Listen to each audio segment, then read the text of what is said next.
Welcome to the Spector Creative channel. This is your first time here. We're a channel all about toys, and today we're going to talk about the Haslab Rancor. And if you didn't know, at this point, the Haslab Rancor is no more. It was not able to hit its minimum amount, and the item has been canceled. Previous items that they've done for Star Wars have sold out and done very well. So what was so different? Well, I've gotten a lot of comments in the comment section on this very YouTube channel about this. Adidas asks, could you do a video about the recent Haslab failure of Rancor? Maybe explain what would be the process. The prices were extremely different from us in the UK. Well, I can't really get into too much about international shipping, but we can definitely talk about the Rancor and what happened. And uniquely on this channel, because I'm not just a collector, but I'm also a toy professional, I would love to add that perspective.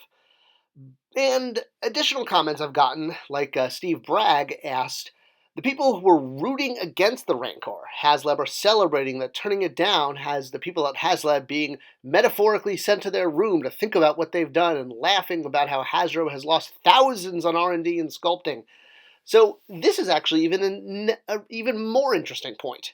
The fact that there are fans celebrating the fact that the Rancor didn't move forward. In essence, the idea of, biting the hand that feeds me, that, Hasbro is the provider of Star Wars action figures, and now we're so glad that something they tried to do didn't work. So let's examine this. There's obviously been a lot of talk about the Rancor online, and there's no shortage of videos on YouTube about the Rancor. The pluses, the minuses, the encouragement, the letdown. In the end, obviously, the Rancor didn't make it.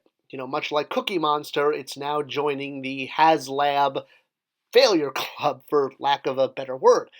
And the fact that it is being called this and that there are people that are excited that a Haslab item has not gone through or, is underperforming is a really, really curious phenomenon. And it's worth talking about because this is sort of part of a larger issue in the toy industry and in geek culture. Fans being excited and being happy that something didn't work. So let's examine this, but first let's dive in and talk about why the Rancor didn't win or didn't do it. And to be fair, it came darn close, within 500, 600 units of hitting their target goal. I don't know. I heard there was some fudging going on at the end, and maybe some more people dropped off. However you want to cut the pie or squish the Rancor, it didn't make it. But from what I've heard, it was pretty close. Now, there are absolutely some legit reasons for not supporting the Rancor or not wanting to buy one. And I'm not at all saying that this was an item that had to move forward. And the price, obviously, was a very expensive item, much like other things like the Thunder Tank or Castle Grayskull, Snake Mountain, the Sentinel, Galactus, things that companies have offered that are a big sort of centerpiece. And that's really the crux of the argument right there. Centerpiece of a collection. So let's talk about how it was offered. Obviously, there were tiers that would add additional items, and to say fans were not happy with what was offered in the tiers is a bit of an understatement. So yeah, some of these items, were not the greatest tier stretch goals, if you will, to entice fans. The item itself was, pretty gosh darn cool looking. I mean, it, definitely did what it needed to do. It looked like the Rancor. It, was highly articulated. The cost does reflect how much it makes, or how much it costs to develop something like this. It's very expensive. The expensive part is the tooling, not the sculpting. So all of the cost that went into creating this model to show fans is very minimal. And really, it's the fact that while the plan presented with the tiers, might be even offensive to some people, you're really kind of in or out on these items. I mean, I know personally the only Haslab item that I have purchased is the Marvel Legends X-Men Sentinel. And I knew I was getting this from the moment that even the sort of preview hints were given. I think there was like a video with Jubilee or something, and it was a hint that the Sentinel was coming. I collect Marvel Legends X-Men figures, specifically from the 90s era, because I was a big fan of the animated series and I never really had many of the toys. Getting them now is sort of my way of making my, childhood right by finally getting those toys I always wanted. Now, the add-on tiers for the Sentinel were cool, But honestly, I don't even use them. I got my master mold head, the damaged arm, and even the 2 figures just sitting in a bin in my back office. I just wanted the Sentinel. I know not everyone feels the same way I do. For some people, the tiers are very important, and I'm not discounting them. It's absolutely a legit thing to feel like the tier stretch goals could be an insulting factor of why you don't want to support a product. There was a whole movement with the Rancor, the whole no Ula, no Mula, that if Ula, the dancer, was not made as a add-on tier, people were not going to buy it. Hasbro even reacted to this by putting the Rancor Keeper in as an incentive, even at the minimum number. So, totally get that. And in the previous video I did about the Rancor, I talked about why I felt it was struggling. And, that rationale is the same as why it didn't go through, is that it goes back to the way people collect Star Wars, adults. The Rancor is obviously aimed at the adult collector, not the casual kid and mom. With Star Wars, 3 3/4 is what allows the entire world to be collected. I talked about this a bit in my previous video. The scale itself is the factor that lets you collect a whole universe, collect vehicles, collect every character in the cantina, every rebel pilot, etc., etc. This goes back all the way to the beginning, to 1978. The figures being 3 3/4 and being able to fit into the vehicle, this is what unleashed the emotional connection and the play pattern of Star Wars. When you have the Black Series 6-inch and you do world-building items like vehicles, and the only vehicle, or large vehicle, and Pixel Dan has it right, it's a giant TIE fighter. This was done for episode 7, and it was cool. Obviously some fans were really excited about it, but in the end, it was extremely expensive. It was very hard to merch because it was sold in the kid aisle, in the toy aisle aimed at kids, while, some collectors would pick it up. The bulk of the sales were expected to be kids. This would have been kind of their big under the tree present that year, if this is what they were asking for, if they wanted a Star Wars toy. And whether it's collectors, kids, or giant robots who want to ride around on it, the TIE Fighter didn't do that well. In fact, it wound up in the clearance aisle at the end, even with an exclusive, figure included.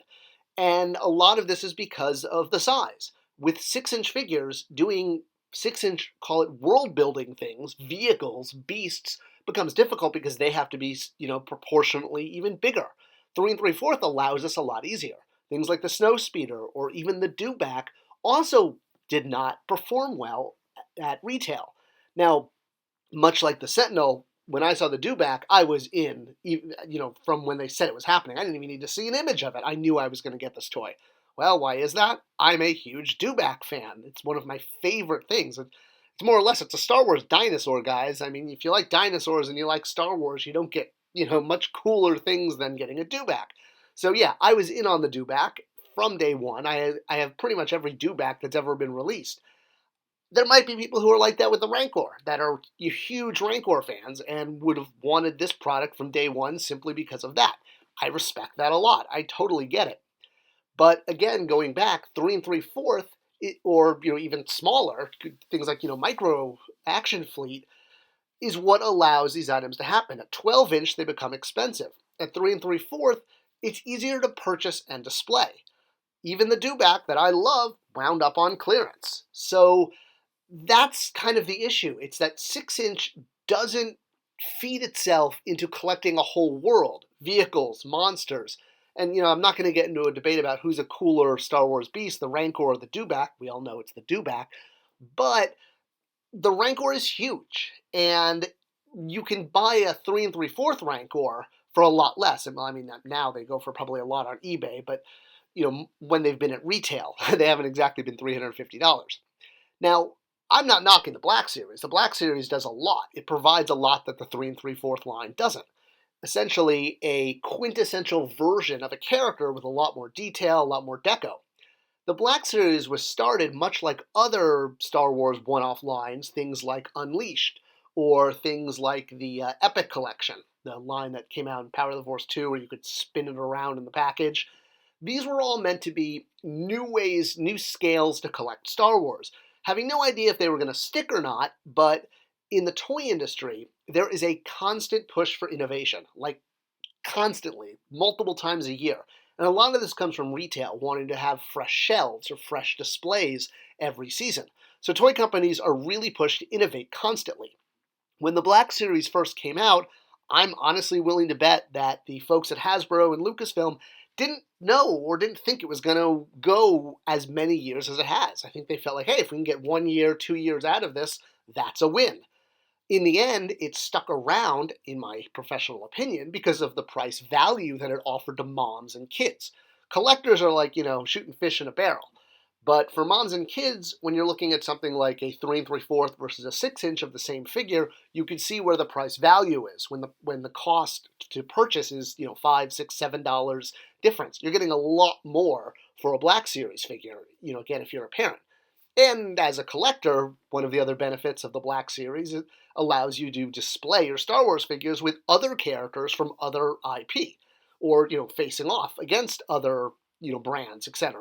Things that can only happen on a toy shelf, and 6-inch is sort of the most universal scale. There's more brands at 6-inch than anything else.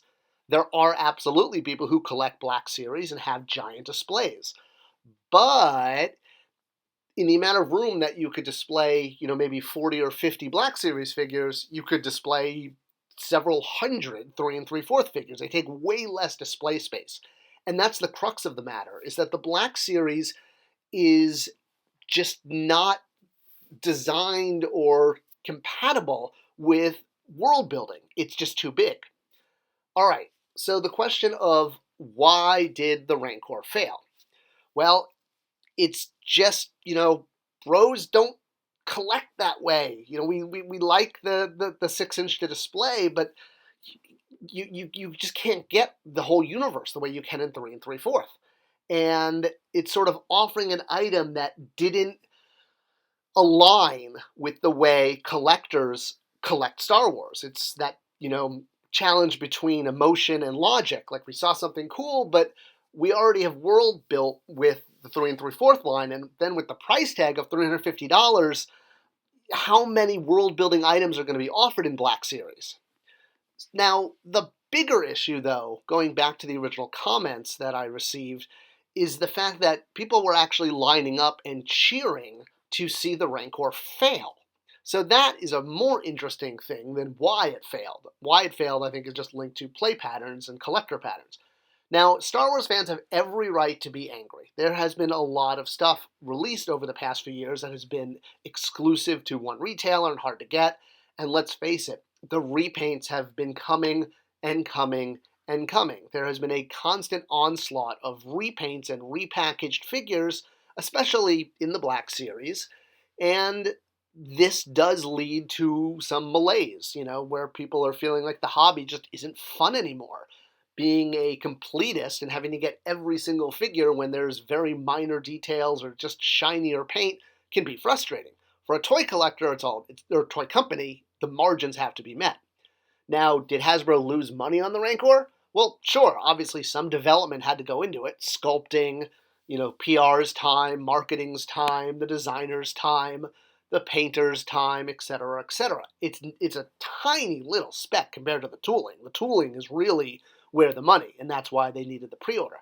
But I can tell you, again, from my professional experience, toy companies spend a huge amount of money on toy lines that never go forward. An example is the Mattel Voltron line for kids. This was shown at San Diego Comic-Con, never went forward, no retailer interest. Same thing with the animated Legion of Superheroes line. Mattel had a very large line developed for this animated series. Again, retailers were not interested when they saw the prototypes, and it was never made it to retail. In fact, I don't even know if it was ever shown publicly, except at Mattel's Toy Fair. Industry research and development costs are built into companies' P&L, profit and loss statements. And sometimes toy lines underperform for reasons that are no fault of their own, like the content doesn't work, even though the toys might really be cool. This is something that happens in the toy industry constantly. There's way more failures than successes. It's just part of the way the game is played, and toy companies expect this to happen. I mean, they don't want it to happen, but they know it's part of the industry, and it's built into their financial planning that some things are not going to move forward, but do require a spend. As a brand manager who has done giant pre-sales like Castle Grayskull when I was at Mattel, I can tell you that, yeah, when an item does get funded and moves forward, it is a time of celebration. It is really cool to be able to show it off at conventions and be like, yeah, the fans supported this and made it, and now it exists because people, pre-ordered it and it's fan funded. That's a real cool feeling. And likewise, I have worked on items, pre-sale items, that have not moved forward, like the Ecto-1 for Ghostbusters. This thing barely had any support, unfortunately. But when things don't move forward, yes, we've lost a little money on development, but you pick yourself up, you dust yourself off, and you move on. It's not something to dwell on. Just like that Voltron line or the Legion of Superheroes line or a million other toy lines that get developed and never move forward. This is part of the toy industry. And wanting, a company to fail deliberately, I mean, I'll just be blunt. It just puts out negative energy. And as the sort of, target of a lot of this, when I was at Mattel and even post Mattel, I've had people, basically, pulling me down. And the thing was, when I was at Mattel, I was the person fighting to make this stuff. So I could never understand why people were, again, biting the hand that feeds them. I left Mattel after a while. I was recruited away and, I went on with my career. Hasbro has put out some Star Wars toys that I get it. Fans have not been happy with, but a lot of it is because their hands are tied. They don't always have control because they're working with a licensor that has a lot of input. I mean, this happens with all licensors. Lucasfilm is very involved. I guarantee you, nobody at Lucasfilm, Disney, Hasbro, Mattel, anything, wakes up in the morning and says, how are we going to screw the fans today? That just doesn't happen. So keeping it positive is part of the hobby. Yes, it's frustrating, but there are people in the hobby or in professionally, Bobby Valla, Bill Benecke, David Vonner, who are collectors and are fighting to get the best stuff out there. And that sort of brings me to the conclusion is that if you don't like the way things are being run or the product being offered, be part of the solution. I've mentioned this in several videos.